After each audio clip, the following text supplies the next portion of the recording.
আমি নবী কথা দিলাম রে, আমি নবী হাসরের ময়দানে থাকতে আমার একটা উম্মত জাহান্নামে নিতে দিব না। এই দরুদি নবীর পক্ষে থাকতে আপনারা রাজি আছেন কিনা? আমার আল্লাহ বন্ধুর ব্যথা দেখে বারবার আমার আল্লাহ বলতেন, বন্ধু গো এত ব্যথাই তুমি ব্যতীত কেন? আমি আল্লাহ কথা দিলাম হাসরের ময়দানে তোমার একটা উম্মত জাহান্নামে নিতে দেব না। যতক্ষণ পর্যন্ত তুমি নবী খুশি না হইবা ততক্ষণ পর্যন্ত আমি আল্লাহ জান্নাতের দরজা বন্ধ করব না।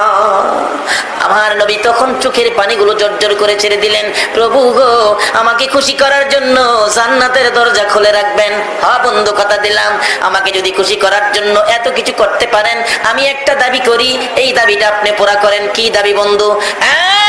প্রভু হাসরের ময়দানে আমার উম্মতের গুনার খাতাগুলো আমি নবীর হাতে দিলে আমি খুশি হইব।